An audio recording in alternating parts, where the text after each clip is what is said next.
Mr. President, friends, and fellow citizens,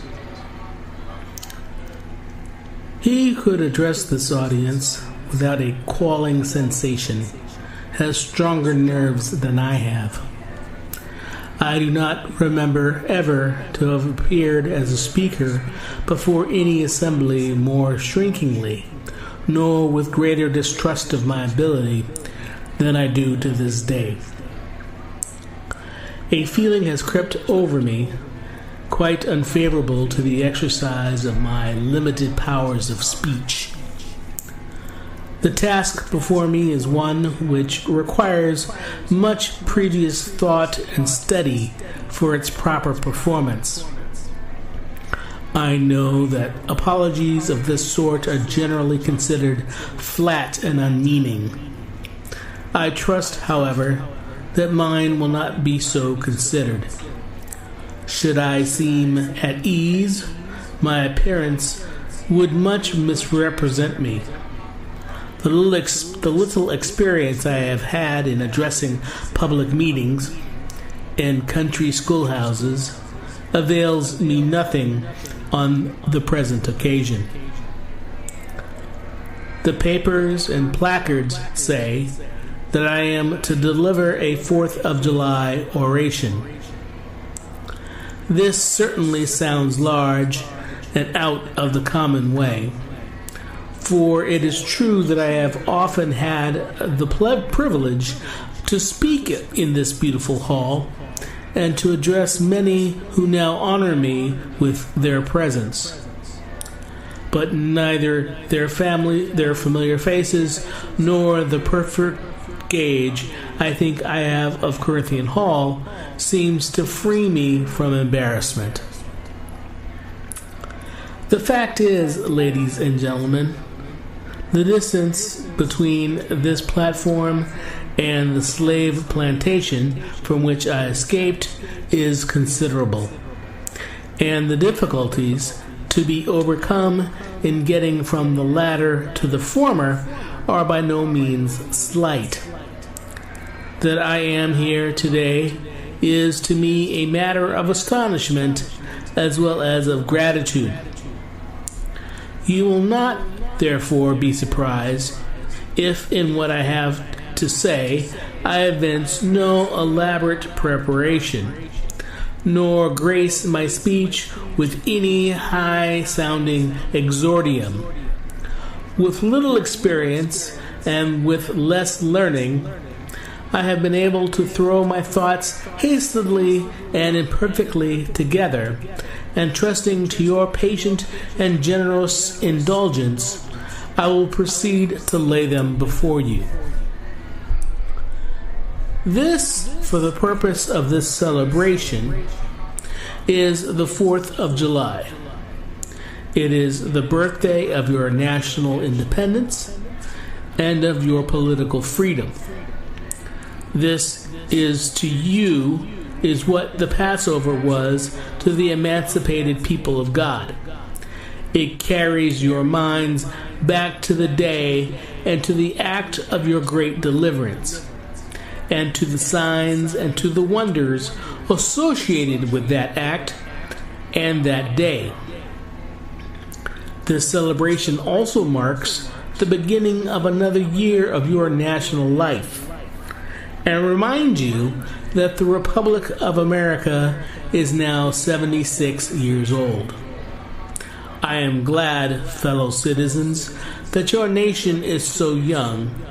76 years, though a good old age for a man, is but a mere speck in the life of a nation. 70 years and 10 is the allotted time for individual men, but nations number their years by thousands. According to this fact, you are now, even now, only in the beginning of your national career, still lingering in the period of childhood. I repeat, I am glad this is so. There is hope in the thought, and hope is much indeed needed, under the dark clouds which lower above the horizon. The eye of the reformer is met with angry flashes, portending disastrous times. But his heart may well beat lighter at the thought that America is young, and that she is still in the impressionable stage of her existence. May he not hope that high lessons of wisdom, of justice, and of truth will yet give direction to her destiny? Were the nation older, the patriot's heart might be sadder, and the reformer's brow heavier. Its future might be shrouded in gloom, and hope of its prophets go out in sorrow. There is consolation in the thought that America is young.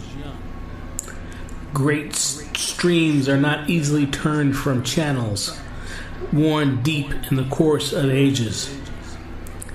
They may sometimes rise in quiet and stately majesty and inundate the land, refreshing and fertilizing the earth with their mysterious properties.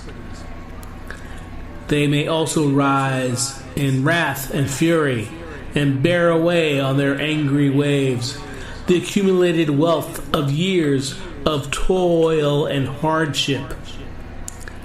They, however, gradually flow back to the same old channel and flow on as serenely as ever. But while the river may not be turned aside, it may dry up and leave nothing behind but the withered branch and the unsightly rock to howl in the abyss-sweeping wind the sad tale of departed glory. As with rivers, so with nations. Fellow citizens, I shall not presume to dwell at length on the associations that cluster about this day. The simple story of it is that 76 years ago, the people of this country were British subjects. The style and title of your sovereign people, in which you now glory, was not then born. You were under the British crown. Your fathers esteemed the English government as the home government, and England as the fatherland. This home government, you know, although a considerable distance from your home, did, in the exercise of its parental prerogatives, impose upon its colonial children such restraints, burdens, and limitations as, in its mature judgment, it deemed wise, right, and proper. But your fathers, who had not adopted the fashionable idea of this day, of the infallibility of government, and the absolute character of its acts, presumed to differ from the home government in respect to the wisdom and the justice of some of those burdens and restraints. They went so far in their excitement as to pronounce the measures of government unjust, unreasonable, and oppressive, and altogether such as ought not to be quietly submitted to. I scarcely need say, fellow citizens, that my opinion of those measures fully accords with that of your fathers. Such a declaration of agreement on my part would not be worth much to anybody.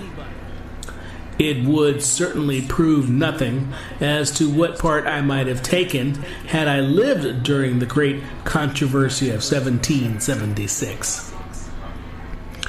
To say now that America was right and England wrong is exceedingly easy. Everybody can say it. The dastard, not less the noble brave, can flippantly descant on the tyranny of England towards the American colonies. It is fashionable to do so. But there was a time when to pronounce against England and in favor of the cause of the colonies tried men's souls. They who did so were accounted in their day plotters of mischief, agitators and rebels, dangerous men. To side with the right against the wrong, with the weak against the strong, and with the oppressed against the oppressor. Here lies the merit, and the one which, of all others, seems unfashionable in our day. The cause of liberty may be stabbed by the men who glory in the deeds of your fathers. But to proceed. Feeling themselves harshly and unjustly treated by the home government, your fathers, like men of honesty and men of spirit, earnestly sought redress. They petitioned and remonstrated. They did so in a decorous, respectful, and loyal manner. Their conduct was wholly unexceptionable. This, however, did not answer the purpose. They saw themselves treated with sovereign indifference, coldness, and scorn. Yet they persevered. They were not the men to look back. As the sheet of anchor takes a firmer hold, when the ship is tossed by the storm, so did the cause of your fathers grow stronger, as it breasted the chilling blasts of kingly displeasure. The greatest and best of British statesmen admitted its justice, and the loftiest eloquence of the British Senate came to its support. But with that blindness which seems to be the unvarying characteristic of tyrants, save Pharaoh and his hosts were drowned in the Red Sea, the British government persisted in the exactions complained of. The madness of this course, we believe, is admitted now, even by England, but we fear the lesson is wholly lost on our present ruler. Oppression makes a wise man mad. Your fathers were wise men, and if they did not go mad, they became restive under this treatment. They felt themselves the victims of grievous wrongs, wholly inaccurate in their colonial capacity. With brave men, there is always a remedy for oppression. Just here, the idea of a total separation of the colonies from the crown was born. It was a startling idea, much more so than we, at this distance of time, regard it. The timid and the prudent, as has been intimated of that day, were of course shocked and alarmed by it. Such people lived then, had lived before, and will probably ever have a place on this planet, and their course, in respect to any great change, no matter how great the good to be attained or the wrong to be redressed by it, may be calculated with as much precision as can be the course of the stars. They hate all changes but silver, gold, and copper change. Of this sort of change, they are always strongly in favor. These people were called Tories in the days of your fathers, and the appellation probably conveyed the same idea that is meant by a more modern, though a somewhat less euphonious term, which we often find in our papers, applied to some of our old politicians. The opposition to the then dangerous thought was earnest and powerful, but amid all their terror and affrighted vociferations against it, the alarming and revolutionary idea moved on, and the country with it. On the 2nd of July, 1776, the old Continental Congress, to the dismay of the lovers of ease and the worshippers of property, clothed that dreadful idea with all the authority of national sanction. They did so in the form of a resolution, and as we seldom hit upon resolutions drawn up in our day whose transparency is at all equal to this, it may refresh your minds and help my story if I read it. Resolved that these united colonies are, and of right, ought to be free and independent states, that they are absolved of all allegiance to the British Crown, and that all political connection between them and the state of Great Britain is and ought to be dissolved. Citizens, your fathers made good that resolution. They succeeded, and today you reap the fruits of that success. The freedom gained is yours, and you, therefore, may properly celebrate this anniversary. The 4th of July is the first great fact in your nation's history, the very ring bolt in the chain of your yet undeveloped destiny. Pride and patriotism, not less than gratitude, prompt you to celebrate and to hold it in perpetual remembrance. I have said that the Declaration of Independence is the ring bolt to the chain of your nation's destiny. So, indeed, I regard it. The principles contained in that instrument are saving principles. Stand by those principles. Be true to them on all occasions, at all places, against all foes, at whatever cost. From the round top of your ship of state, dark and threatening clouds may be seen. Heavy billows, like mountains in the distance, disclose the leeward huge forms of flinty rocks. That bolt drawn, that chain broken, and all is lost. Cling to this day. Cling to it and to the principles with the grasp of a storm-tossed mariner to a spar at midnight. The coming into being of a nation, in any circumstances, is an interesting event. But, besides general considerations, there were peculiar circumstances which make the advent of this republic an event of special attractiveness. The whole scene, as I look back to it, was simple, dignified, and sublime.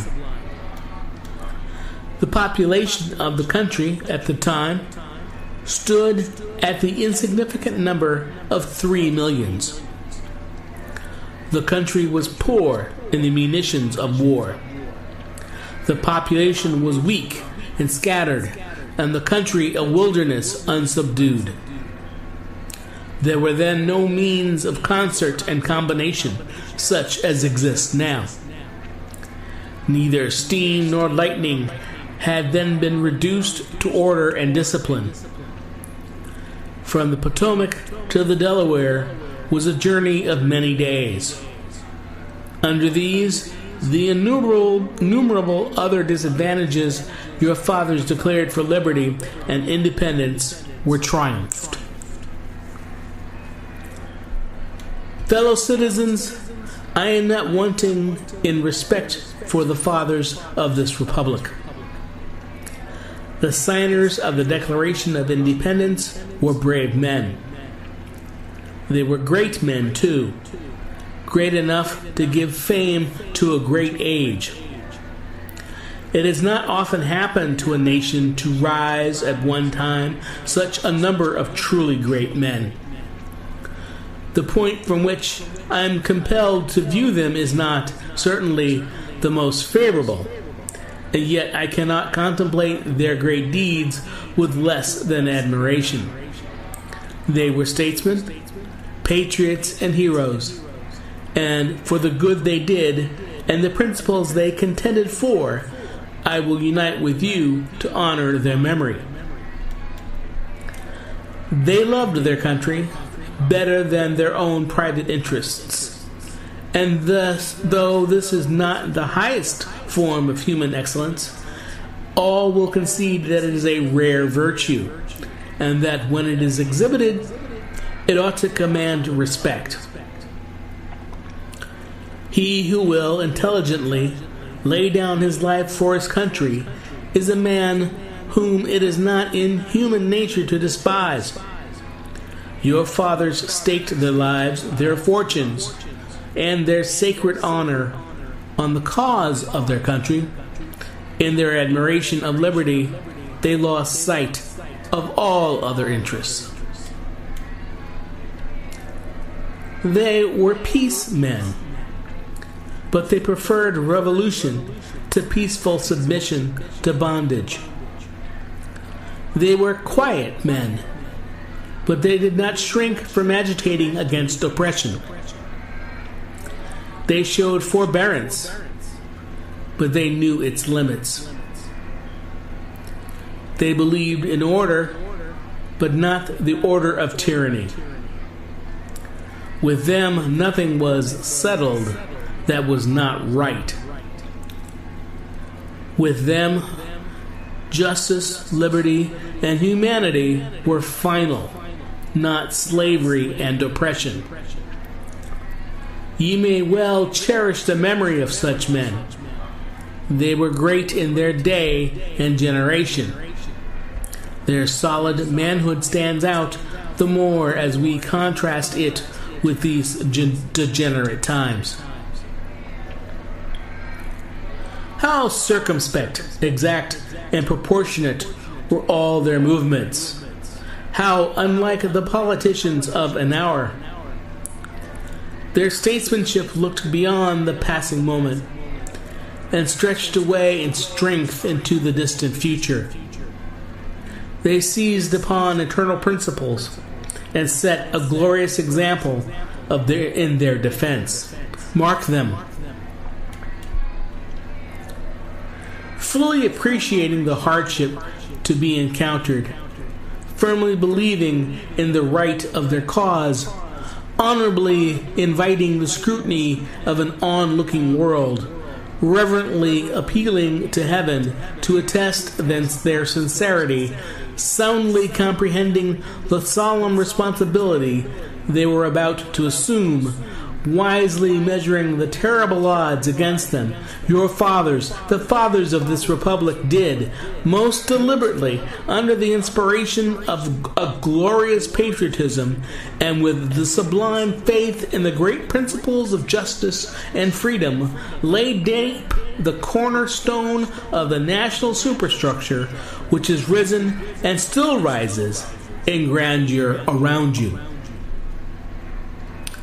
Of this fundamental work, on this day is the anniversary.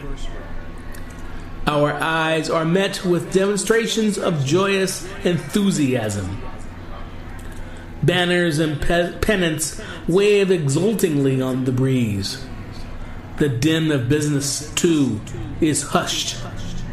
Even Mammon seems to have quitted his grasp on this day. The ear-piercing fife and the stirring drum unite their accents with the ascending pearl of 1,000 church bells. Prayers are made, hymns are sung, and sermons are preached in honor of this day, while the quick martial tramp of a great and multitudinous nation, echoed back by all the hills, valleys, and mountains of a vast continent, bespeak the occasion one of thrilling and universal interest, a nation's jubilee. Friends and citizens, I need not enter further into the causes which led to this anniversary. Many of you understand them better than I do. you could instruct me in regard to them. That is a branch of knowledge in which you feel perhaps a much deeper interest than your speaker. The causes which led to the separation of the colonies from the British Crown have never lacked for a tongue. They have all been taught in your common schools, narrated at your firesides, unfolded from your pulpits, and thundered from your legislative halls, and are as familiar to you as household words. They form the staple of your national poetry and eloquence. I remember also that, as a people, Americans are remarkably familiar with all facts which make in their own favor. This is esteemed by some as a national trait, perhaps a national weakness. It is a fact that whatever makes for the wealth or for the reputation of Americans and can be had cheap will be found by Americans. I shall not be charged with the slandering Americans if I say I think the American side of any question may be safely left in American hands. I leave, therefore, the great deeds of your fathers to other gentlemen whose claim to have been regularly descended will be less likely to be disputed than mine. My business, if I have any here today, is with the present, the accepted time with God, and is cause to the ever-living now. Trust no future, however pleasant. Let the dead past bury its dead. Act in the living present, heart within, and God overhead. We have to do with the past only as we can make it useful to the present and to the future. To all inspiring motives, to noble deeds which can be gained from the past, we are welcome. But now is the time, the important time. Your fathers have lived, died, and have done their work, and have done much of it well. You live and must die, and you must do your work. You have no right to enjoy a child's share in the labor of your fathers unless your children are to be blessed by your labors. You have no right to wear out and waste the hard-earned fame of your fathers to cover your indolence. Sidney Smith tells us that men seldom eulogize the wisdom and virtues of their fathers, but to excuse some folly or wickedness of their own. This truth is not a doubtful one. There are illustrations of it near and remote, ancient and modern. It was fashionable, hundreds of years ago, for the children of Jacob to boast, "We have Abraham to our father," when they have long lost Abraham's faith and spirit. That people contented themselves under the shadow of Abraham's great name, while they repudiated the deeds which made his name great. Need I remind you that a similar thing is being done all over this country today? Need I tell you that the Jews are not the only people who built the tombs of the prophets and garnished the sepulchres of the righteous? Washington did not die till he had broken the chains of his slaves. Yet his monument is built up by the price of human bondage, of human blood. And the traitors in the bodies and souls of men shout, "We have Washington to our father." Alas, that it should be so. Yet it is so. The evil that men do lives after them. The good is oft interred with their bones. Fellow citizens, pardon me. Allow me to ask, Why am I called upon to speak here today? What have I, or those I represent, to do with your national independence? Are the great principles of political freedom and of natural justice embodied in that Declaration of Independence extended to us? And am I therefore called upon to bring our humble offering to the national altar and to confess the benefits and express devout gratitude for the blessings resulting from your independence to us? Would to God, both for your sakes and ours, that an affirmative answer could be truthfully returned to those questions. Then would my task be light, and my burden easy and delightful. For who is there so cold that a nation's sympathy could not warm him? Who so obdurate and dead to the claims of gratitude that would not thankfully acknowledge such priceless benefits? Who so stolid and selfish that would not give his voice to swell the hallelujahs of a nation's jubilee when the chains of servitude had been torn from his limbs? I am not that man. In a case like that, the dumb might eloquently speak, and the lame man leap as an hart.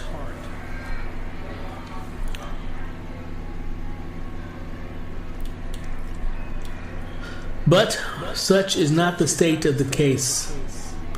I say it with a sad sense of the disparity between us.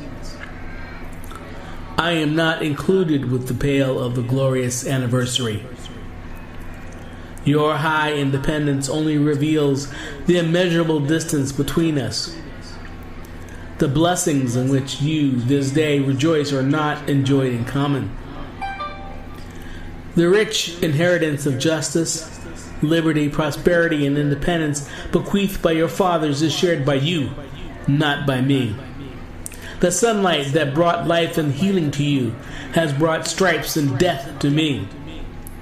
This 4th of July is yours, not mine. You may rejoice. I must mourn. To drag a man in fetters into the grand illuminated temple of liberty and call upon him to join you in joyous anthems were inhuman mockery and sacrilegious irony.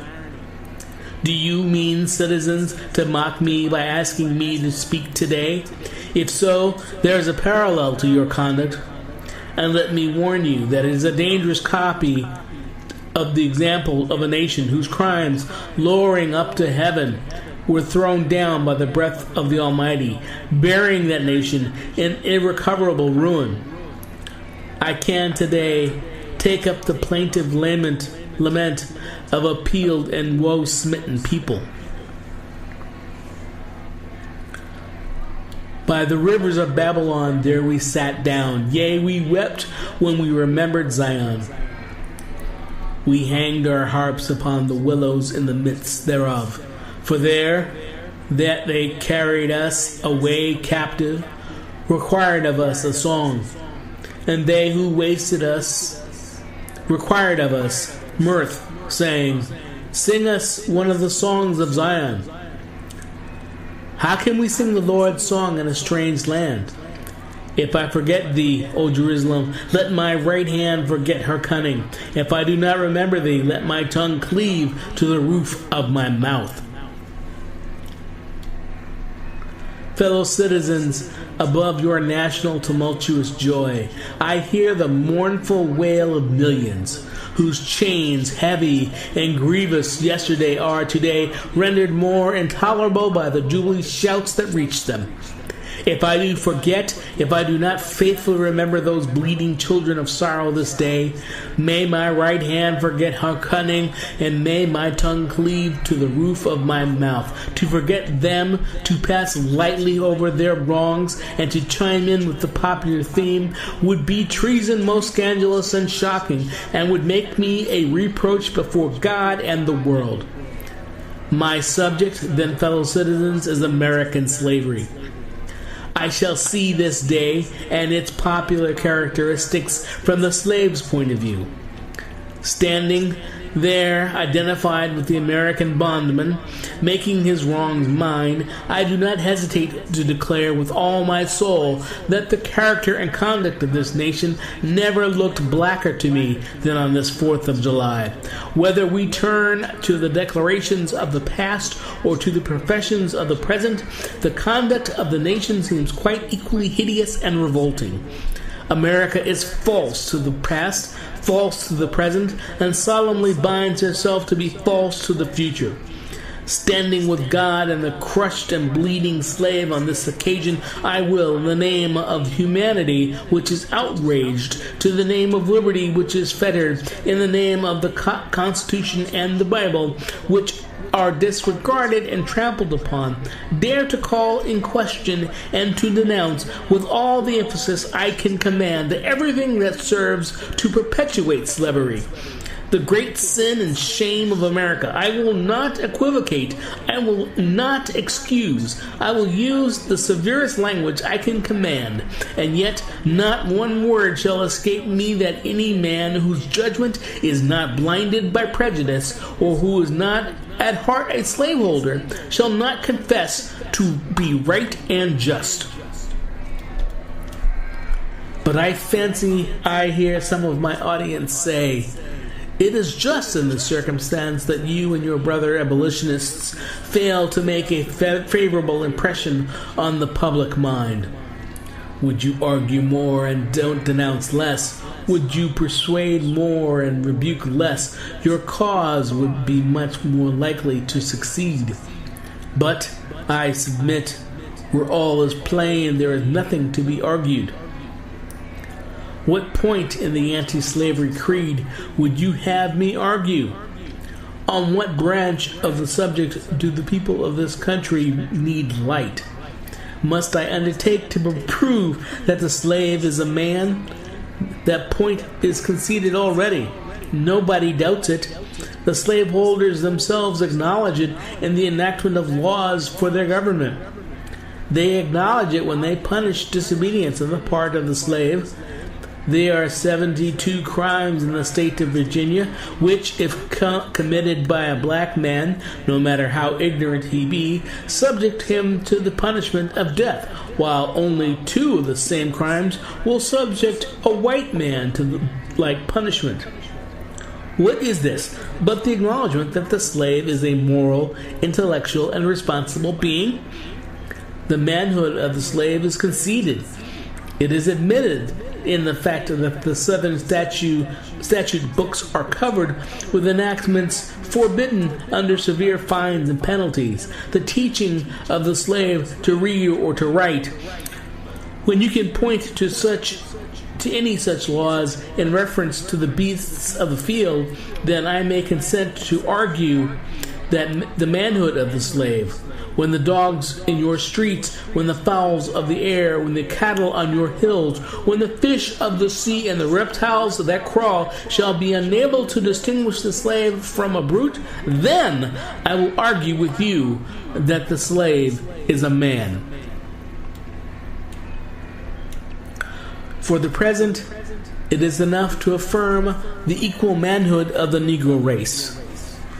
It is not astonishing that, while we are plowing, planting, and reaping, using all kinds of mechanical tools, erecting houses, constructing bridges, building ships, working in metal of brass, iron, copper, silver, and gold, that while we are reading, writing, and ciphering, acting as clerks, merchants, and secretaries, having among us lawyers, doctors, ministers, poets, authors, editors, traders, orators, and teachers, that while we are engaged in all manner of enterprises common to other men, digging gold in California, capturing the whale in the Pacific, feeding sheep and cattle on the hillside, living, moving, acting, thinking, planning, living in families as husbands, wives, and children, and above all confessing and worshiping the Christian's God, and looking hopefully for life and immortality beyond the grave, we are called upon to prove that we are men.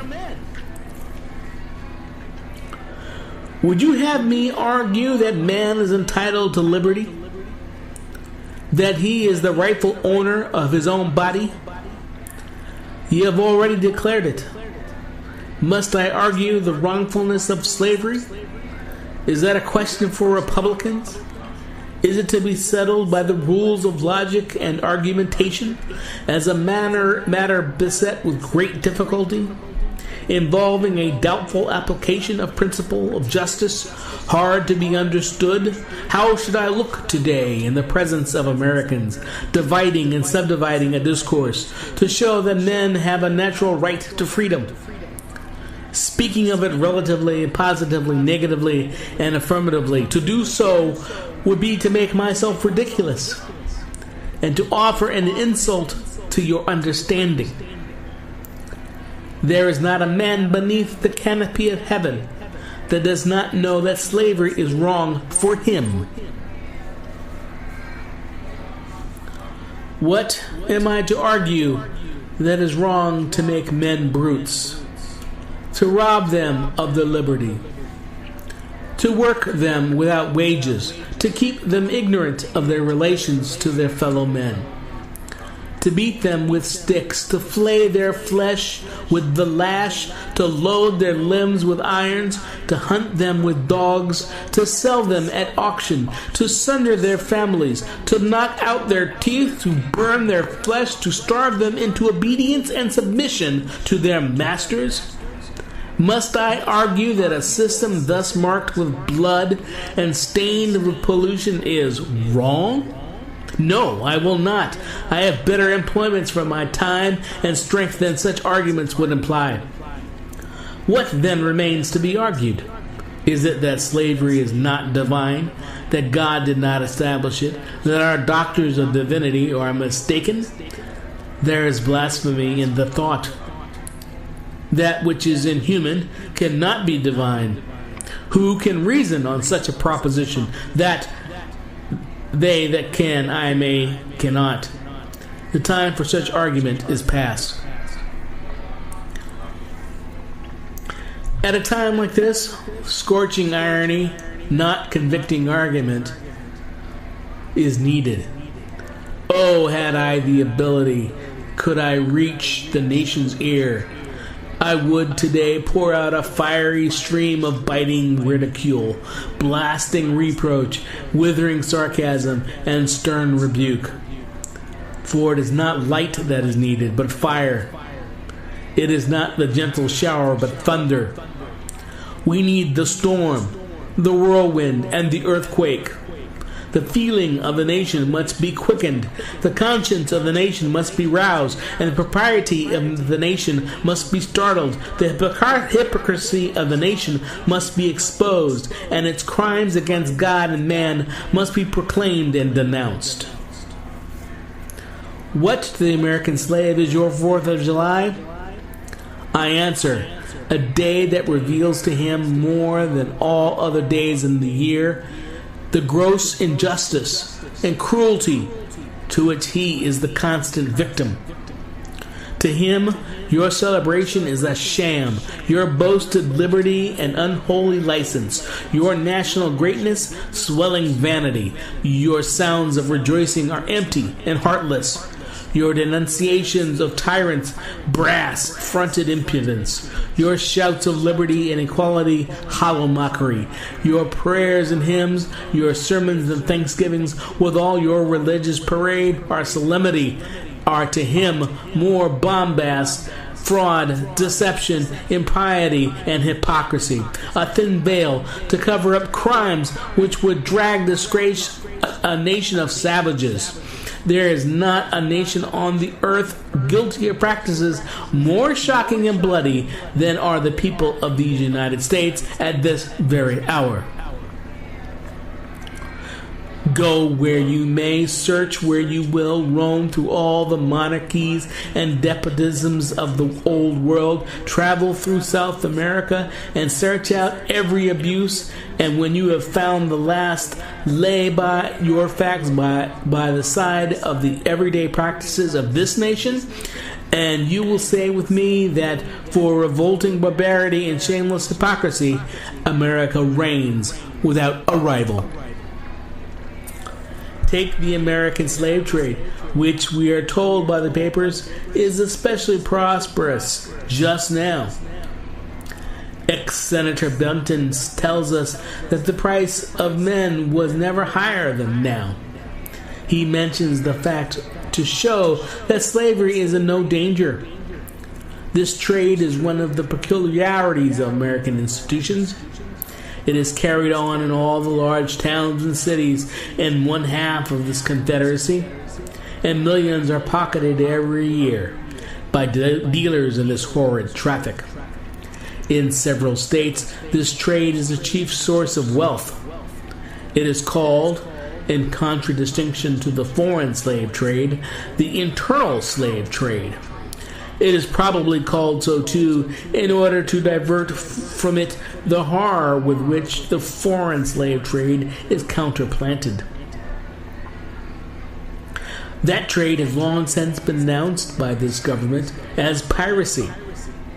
It has been denounced with burning words from the high places of the nation as an execrable traffic. To arrest it, to put an end to it, this nation keeps its squadron at immense cost on the coast of Africa. Everywhere in this country it is safe to speak of this foreign slave trade as a most inhuman traffic, opposed alike to the laws of God and of man. The duty of to extirpate and destroy it, it is admitted even by our doctors of divinity. In order to put an end to it, some of these last have consented that their colored brethren, nominally free, should leave this country and establish themselves on the western coast of Africa. It is, however, a notable fact, while so much execration is poured out by Americans upon those engaged in the foreign slave trade, the men engaged in the slave trade between the states pass with condemnation, and their business is deemed honorable.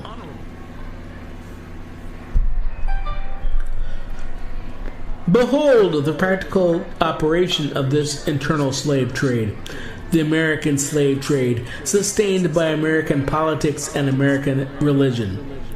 Here you will see men and women reared like swine for the market. You know what is a swine drover? I will show you a man drover. They inhabit all of our southern states. They perambulate the country and crowd the highways of the nation with droves of human stock.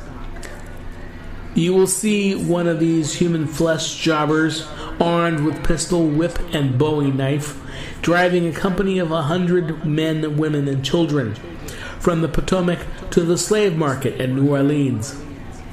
These wretched people are to be sold singly or in lots to suit purchasers. They are food for the cotton field and the deadly sugar mill. Mark the sad procession as it moves wearily along, and the inhuman wretch who drives them. Hear his savage yells and his blood-chilling oaths as he hurries on his affrighted captives. There, see the old man with locks thinned and gray.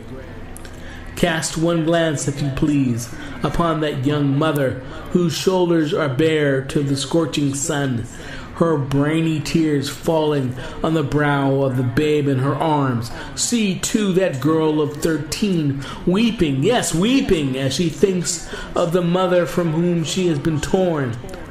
The drove moves tardily. Heat and sorrow have nearly consumed their strength. Suddenly you hear a quick snap, like the discharge of a rifle. The fetters clank, and the chain rattles simultaneously. Your ears are saluted with a scream that seems to have torn its way to the center of your soul. The crack you heard was the sound of the slave whip. The scream you heard was from the woman you saw with the babe. Her speed had faltered under the weight of her child and her chains. That gash on her shoulder tells her to move on. Follow the drove to New Orleans. Attend the auction. See men examined like horses. See the forms of women rudely and brutally exposed to the shocking gaze of American slave buyers. See this drove sold and separated forever. Never forget the deep, sad sobs that arose from the scattered multitude. Tell me, citizens, where, under the sun, you can witness a spectacle more fiendish and shocking. Yet this is but a glance at the American slave trade, as it exists at this moment in the ruling part of the United States. I was born amid such sights and scenes. To me, the American slave trade is the terrible reality. When a child, my soul was often pierced with a sense of its horrors. I lived on Philpott Street, Fells Point, Baltimore, and have watched from the wharves the slave ships in the basin, anchored from the shore, with their cargoes of human flesh, waiting for favorable winds to waft them down the Chesapeake. There was, at that time, a grand slave mart kept at the head of Pratt Street by Austin Woodfork. His agents were sent into every town and country into Maryland, announcing their arrival through the papers and on flaming handbills headed "Cash for Negroes." These men were generally well dressed and very captivating in their manners, ever ready to drink and to treat and to gamble. The fate of many a slave has depended upon the turn of a single card, and many a child has been snatched from the arms of its mothers by bargains arranged in a state of brutal drunkenness. The fleshmongers gather up their victims by dozens and drive them, chained, to the General Depot at Baltimore. When a sufficient number have been collected here, a ship is chartered for the purpose of conveying the forlorn crew to Mobile or to New Orleans. From the slave prison to the ship, they are usually driven in the darkness of night, for since the anti-slavery agitation, a certain caution is observed. In the deep, still darkness of midnight, I have been often aroused by the dead, heavy footsteps and the piteous cries of the chained gangs that passed our door. The anguish of my boyish heart was intense, and I was often consoled when speaking to my mistress in the morning to hear her say that the custom was very wicked, that she hated to hear the rattle of the chains and the heart-rending cries. I was glad to find one who sympathized with me in my horror. Fellow citizens, this murderous traffic is today in active operation in this boasted republic. In the solitude of my spirit, I see clouds of dust raised on the highways of the South. I see the bleeding footsteps. I hear the doleful wail of fettered humanity on the way to the slave markets, where the victims are to be sold like horses, sheep, and swine, knocked off to the highest bidder. There I see the tenderness ties ruthlessly broken to gratify the lust, caprice, and rapacity of the buyers and sellers of men. My soul sickens at the sight. In this land your fathers loved the freedom which they toiled to win. Is this the earth whereupon they moved, or these the graves they slumbered in? But a still more inhuman, disgraceful, and scandalous state of things remain to be presented. By an act of the American Congress, not yet 2 years old, slavery has been nationalized in its most horrible and revolting form. By that act, Mason and Dixon's line has been obliterated. New York has become a Virginia, and the power to hold, hunt, and sell men, women, and children as slaves remains no longer a mere state institution, but is now an institution of the whole United States. The power is coextensive with the Star-Spangled Banner and the American Christianity. Where these go, may also go the merciless slave hunter. Where these are, man is not sacred. He is a bird for the sportsman's gun.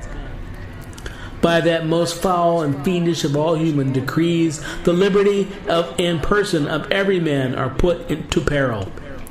Your broad Republican domain is hunting ground for men, not for thieves and robbers, enemies of society merely, but for men guilty of no crime. Your lawmakers have commanded all good citizens to engage in this hellish sport. Your president, your secretary of state, our lords, nobles, and ecclesiastics enforce as a duty you owe to your free and glorious country and to your God that you do this accursed thing. Not fewer than 40 Americans have, within the past 2 years, have been hunted down and without a moment's warning hurried away in chains and consigned to slavery and excruciating torture. Some of these have had wives and children dependent on them for bread, but of this no account was made. The right of the hunter to his prey stands superior to the right of marriage and to all rights in this republic, the rights of God included. For black men there are neither law, injustice, humanity, not religion. The fugitive slave law makes mercy to them a crime and bribes the judge who tries them. An American judge gets $10 for every victim he consigns to slavery and $5 when he fails to do so. The oath of any two villains is sufficient under this hell-black enactment to send the most pious and exemplary black man into the remorseless jaws of slavery. His own testimony is nothing. He can bring no witness for himself. The minister of American justice is bound by the law to hear but one side, and that side is the side of the oppressor. Let this damning fact be perpetually told. Let it be thundered around the world that in tyrant-killing, king-hating, people-loving, democratic Christian America, the seats of justice are filled with judges who hold their offices under an open and palpable bribe and are bound in deciding in the case of a man's liberty, hear only his accusers. In glaring violation of justice, in shameless disregard of the forms administering law, in cunning arrangement to entrap the defenseless, and in diabolical intent, this fugitive slave law stands alone in the annals of the tyrannical legislation.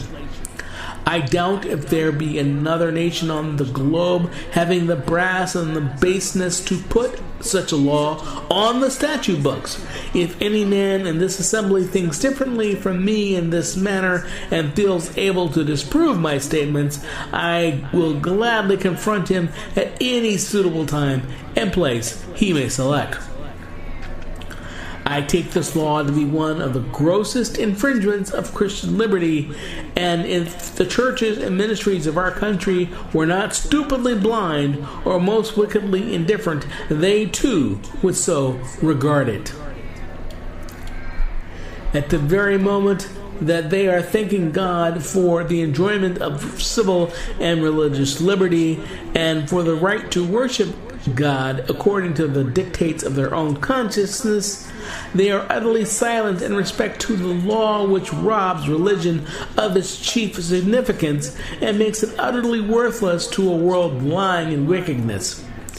Did this law concern the mint, anise, and cumin, abridged to sing psalms, to partake of the sacrament, or to engage in any of the ceremonies of religion, it would be smitten by the thunder of 1,000 pulpits.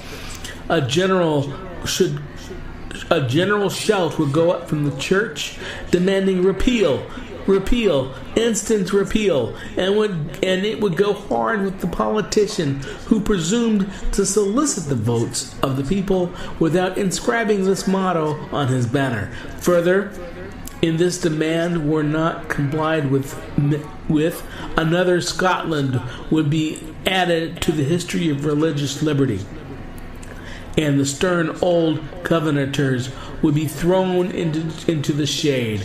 A John Knox would be seen at every church door and heard from every pulpit, and Fillmore would have no more quarter than was shown by Knox to the beautiful but treacherous Queen Mary of Scotland. The fact that the Church of our country, with fractional exceptions, does not esteem the fugitive slave law as a declaration of war against religious liberty implies that the Church regards religion simply as a form of worship, an empty ceremony, and not a vital principle requiring active benevolence, justice, love, and goodwill towards man. It esteems sacrifice above mercy, psalm singing above right doing, solemn meetings above practical righteousness, a worship that can be conducted by persons who refuse to give shelter to the houseless, to give bread to the hungry, clothing to the naked, and who enjoin obedience to a law forbidding these acts of mercy is a curse, not a blessing to mankind. The Bible addresses all such persons as scribes, Pharisees, hypocrites, who paid tithe of mint, anise, and cumin, and have omitted the weightier matters of the law, judgment, mercy, and faith. But the church of this country is not only indifferent to the wrongs of the slave, it actually takes sides with the oppressors. It has made itself the bulwark of American slavery and the shield of American slave hunters. Many of its most eloquent divines, who stand as the very lights of the church, have shamelessly given the sanction of religion and the Bible to the whole slave system. They have taught that man may properly be a slave, that the relation of master and slave is ordained by God, that to send back an escaped bondman to his master is clearly the duty of the followers of the Lord Jesus Christ, and this horrible blasphemy is palmed off under the world for Christianity. For my part, I would say, welcome infidelity, welcome atheism, welcome anything in preference to the gospel as preached by those divines. They convert the very name of religion into an engine of tyranny and barbarous cruelty, and serve to conform more infidels. In this age than all the infidel writings of Thomas Paine, Voltaire, and Bolingbroke put together have done. These ministers make religion a cold and flinty-hearted thing, having neither principles of right action nor bowels of compassion. They strip the love of God of its beauty and leave the throng of religion of a huge, horrible, repulsive form. It is a religion for oppressors, tyrants, man-stealers, and thugs. It is not that pure and undefiled religion which is from above, and which is first pure, then peaceable, easy to be entreated, full of mercy and good fruits, without partiality and without hypocrisy.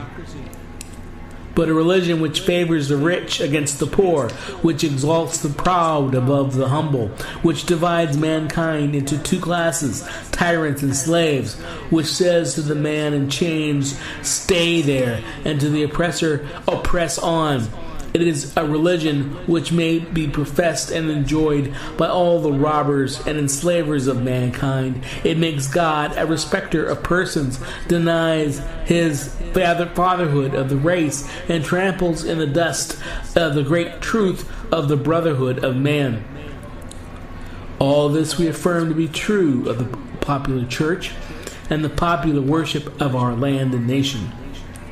A religion, a church, and a worship which, on the authority of inspired wisdom, we pronounce to be an abomination in the sight of God. In the language of Isaiah, the American Truth Church may be well addressed. Bring no more vain oblations. Incense is an abomination unto me. The new moons and Sabbaths, the calling of assemblies, I cannot away with it. It is iniquity, even the solemn meeting. Your new moons and your appointed feasts my soul hateth. They are a trouble to me. I am weary to bear them, and when ye spread forth your hands, I will hide mine eyes from you. Yea, when ye make many prayers, I will not hear. Your hands are full of blood. Cease to do evil. Learn to do well. Seek judgment. Relieve the oppressed. Judge for the fatherless. Plead for the widow. The American church is guilty when viewed in connection with what it is doing to uphold slavery. But it is superlatively guilty when viewed in connection with its ability to abolish slavery. The sin of which it is guilty is one of omission as well as one of commission. Albert Barnes but uttered what the common sense of every man at all observant of the actual state of the case will receive as truth when he declared that there is no power out of the church that could sustain slavery an hour if it were not sustained in it. Let the religious press, the pulpit, the Sunday school, the conference meeting, the great ecclesiastical, missionary, Bible, and tract associations of the land array their immense powers against slavery and slaveholding, and the whole system of crime and blood will be scattered to the winds, and that they do not do this involves them in the most awful responsibility of which the mind can conceive. In prosecuting the anti-slavery enterprise, we have been asked to spare the church, to spare the ministry. But how, we ask, could such a thing be done? We are met on the threshold of our efforts for the redemption of the slave by the church and ministry of the country, in battle arrayed against us, and we are compelled to fight or flee. From what quarter, I beg to know, has proceeded a fire so deadly upon our ranks during the last 2 years as from the northern pulpit? As the champions of oppressors, the chosen men of American theology have appeared, men honored for their so-called piety and their real learning. The Lords of Buffalo, the Springs of New York, the Lathrops of Auburn, the Coxes and Spencers of Brooklyn, the Gannets and Sharps of Boston, the Deweys of Washington, and other great religious light of the land have, in utter denial of the authority of Him by whom they profess to be called to the ministry, deliberately taught us against the example or the Hebrews and against the remonstrance of the apostles. They teach that we ought to obey man's law before the law of God.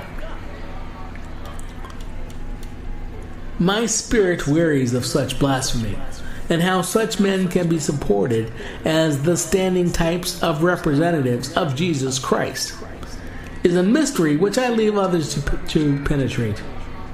In speaking of the American church, however, let it be distinctly understood that I mean the great mass of the religious organizations in our land. There are exceptions, and I thank God that there are. Noble men may be found scattered all over these northern states, of whom Henry Ward Beecher of Brooklyn, Samuel J. May of Syracuse, and my esteemed friend Reverend R.R. Raymond on the platform are shining examples. And let me say further that upon these men lies the duty to inspire our ranks with high religious faith and zeal, and to cheer us on in the great mission of the slave's redemption from his chains. One is struck with the difference between the attitude of the American church towards the anti-slavery movement and that occupied by the churches in England towards a similar movement in that country. The church, true to its mission of ameliorating and elevating and improving the condition of mankind, came forward promptly, bound up the wounds of the West Indian slave, and restored him to his liberty. There, the question of emancipation was a high religious question. It was demanded in the name of humanity and according to the law of the living God. The Sharps, the Clarksons, the Willoughbys, the Wilberforces, the Buxtons, the Burchells, and the Nibbs were alike famous for their piety and for their philanthropy. The anti-slavery movement there was not an anti-church movement, for the reason that the church took its full share in prosecuting that movement, and the anti-slavery movement in this country will cease to be an anti-church movement when the church of this country shall assume a favorable instead of a hostile position towards that movement. Americans, your republic politics, not less than your Republican religion, are flagrantly inconsistent. You boast of your love of liberty, your superior civilization, your superior Christianity, while the whole political power of the nation, as embodied in the two great political parties, is solemnly pledged to support and perpetuate the enslavement of 3 millions of your countrymen. You hurl your anathemas at the crowned-headed tyrants of Russia and Austria, and pride yourselves on your democratic institutions, while you yourselves consent to be the mere tools and bodyguards of the tyrants of Virginia and Carolina. You invite to your shores fugitives of oppression from abroad, honor them with banquets and greet them with ovations, cheer them, toast them, salute them, protect them, and pour out your money to them like water. But the fugitives from your own land you advertise, hunt, arrest, shoot, and kill. You glory in your refinement and your universal education, yet you maintain a system as barbarous and dreadful as ever sustained the character of a nation. A system begun in avarice, supported in pride, and perpetuated in cruelty. You shed tears often over fallen Hungary, and make the sad story of her wrongs the theme of your poets, statesmen, and orators, till your gallant sons are ready to fly to arms to vindicate her cause against her oppressors. But in regard to the 10,000 wrongs of the American slave, you would enforce the strictest silence, and would hail him as an enemy of the nation who dares to make those wrongs the subject of public discourse. You are all on fire at the mention of liberty for France and for Ireland, but are as cold as an iceberg at the thought of liberty for the enslaved America. You discourse eloquently on the dignity of labor, yet you sustain a system which, in its very essence, casts a stigma upon labor. You can bare your bosom to the storm of British artillery to throw off a 3-penny tax on tea, and yet wring the last hard-earned farthing from the grasp of the black laborers of your country. You profess to believe that of one blood God made all nations of men to dwell on the face of all earth, and hath commanded all men everywhere to love one another, yet you notoriously hate and glory in your own hatred all men whose skins are not colored like yours. You declare, therefore, you declare before the world, and are understood by the world to declare that you hold these truths to be self-evident, and that all men are created equal, and are endowed by their Creator with certain inalienable rights, and that among these are life, liberty, and the pursuit of happiness. And yet you hold securely in a bondage which, according to your own Thomas Jefferson, is worse than ages of that which your fathers rose in rebellion to oppose, a 7th part of the inhabitants of your country. Fellow citizens, I will not enlarge further on your national inconsistencies. The existence of slavery in this country brands your republicanism as a sham, your humanity as a base pretense, and your Christianity as a lie. It destroys your moral power abroad. It corrupts your politicians at home. It saps the foundation of religion. It makes your name a hissing and a byword to a mocking earth. It is the antagonistic force in your government, the only thing that seriously disturbs and endangers your union. It fetters your progress. It is the enemy of improvement, the deadly foe of education. It fosters pride. It breeds insolence. It promotes violence. It shelters crime. It is a curse to the earth that supports it, and yet you cling to it as if it were the sheet anchor of all your hopes. Oh, be warned, be warned. A horrible reptile is coiled up in your nation's bosom. The venomous creature is nursing at the tender breast of your youthful republic. For the love of God, tear away and fling from you the hideous monster, and let the weight of 20 millions crush and destroy it forever. But it is answered in reply to all of this that precisely what I have now denounced is, in fact, guaranteed by the sanction of the Constitution of the United States, that the right to hold and to hunt slaves is part of the Constitution, framed by the illustrious fathers of the Republic. Then I dare to affirm, notwithstanding all I have said before, your fathers stooped, basely stooped,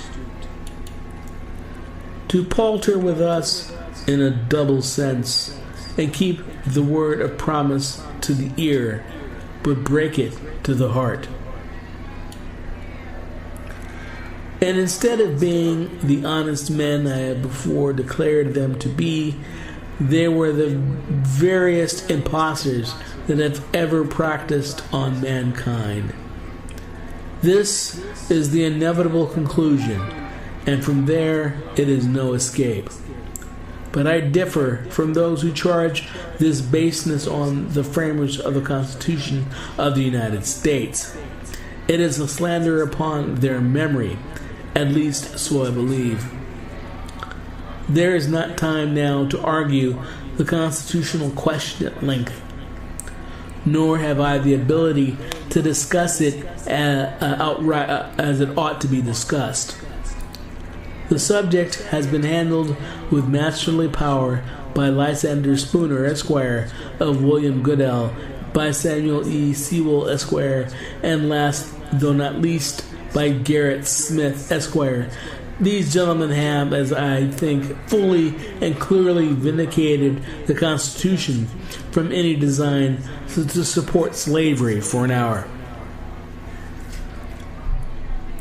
Fellow citizens, there is no matter in respect to which the people of the North have allowed themselves to be so ruinously imposed upon as that of the pro-slavery character of the Constitution. In that instrument, I hold there is neither warrant, license, nor sanction of the hateful thing, but interpreted as it ought to be interpreted. The Constitution is a glorious liberty document. Read this preamble. Consider its purposes. Is slavery among them? Is it at the gateway, or is it in the temple? It is neither. While I do not intend to argue this question on the present occasion, let me ask if it be not somewhat singular that, if the Constitution were intended to be, by its framers and adopters, a slave-holding instrument, why neither slavery, slave-holding, nor slave can anywhere be found in it?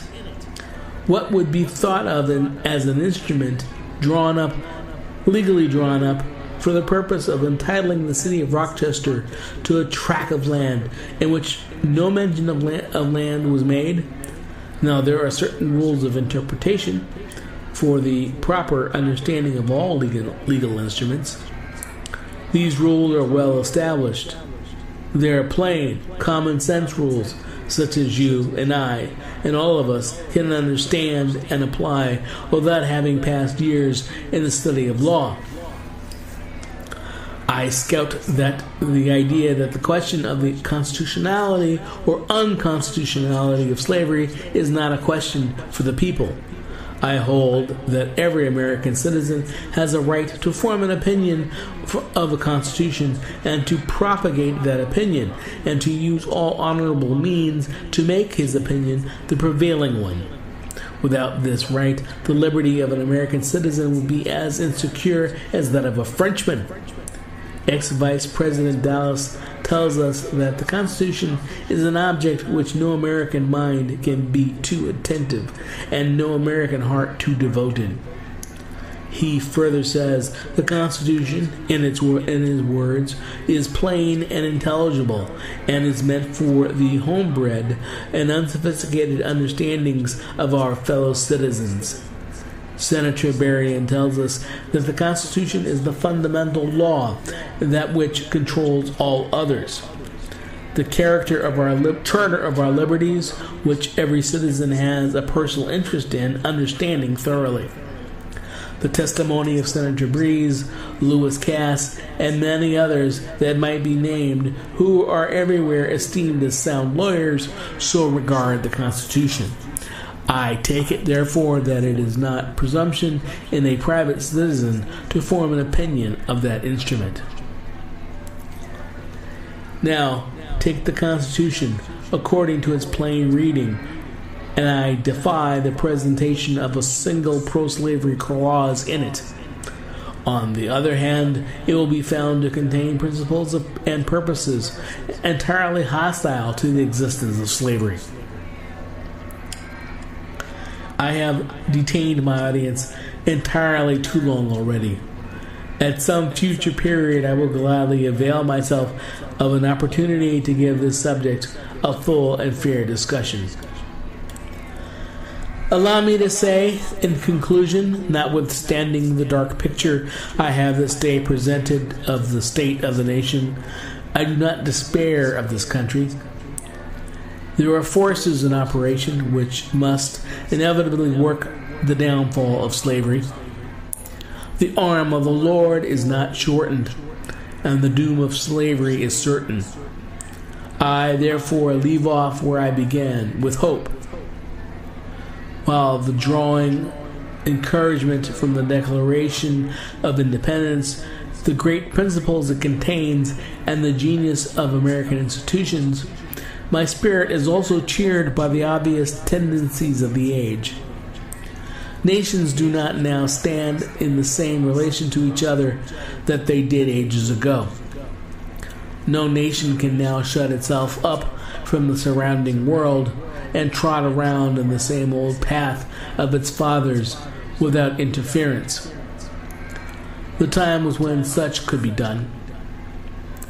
Long-established customs of hurtful character could formally fence themselves in and do their evil work with social impunity. Knowledge was then confined and enjoyed by the privileged few, and the multitude walked on in mental darkness. But a change has now come over the affairs of mankind. Walled cities and empires have become unfashionable. The arm of commerce has borne away the gates of the strong city. Intelligence is penetrating the darkness of the globe. It makes its pathway over and under the sea, as well as on the earth. Wind, steam, and lightning are its chartered agents. Oceans no longer divide, but link nations together. From Boston to London is now a holiday excursion. Space is comparatively annihilated. Thoughts expressed on one side of the Atlantic are distinctly heard on the other. The far-off and almost fabulous Pacific rolls in grandeur at our feet. The celestial empire, the mystery of ages, is being solved. The fiat of the Almighty, let there be light, has not yet spent its force. No abuse, no outrage, whether in taste, sport, or avarice, can now hide itself from the all-pervading light. The iron shoe and crippled foot of China must be seen in contrast with nature. Africa must rise and put on her yet unwoven garment. Ethiopia shall stretch out her hand unto God, and in the fervent aspirations of William Lloyd Garrison, I say, and let every heart join in saying, God speed the year of Jubilee, the wide world o'er, when from their galling chains set free, the oppressed shall violently bend the knee, and wear the yoke of tyranny like brutes no more. That year will come, and freedom's reign to man his plundered fights against restore. God speed the day when human blood shall cease to flow, in every clime be understood the claims of human brotherhood, and each return for evil good, not blow for blow. That day will come, all feuds to end, and change into a faithful friend each foe. God speed the hour, the glorious hour, when none on earth shall exercise a lordly power, nor in a tyrant's presence cower, but all to manhood's statue tower. By equal birth that hour will come to each to all, and from his prison house the thrall go forth. Until that year, day, hour arrive, with head and heart and hand I'll strive to break the rod and rend the gyve, the spoiler of his prey deprive. So witness heaven, and never from my chosen's post, whatever the peril of the cost, be driven.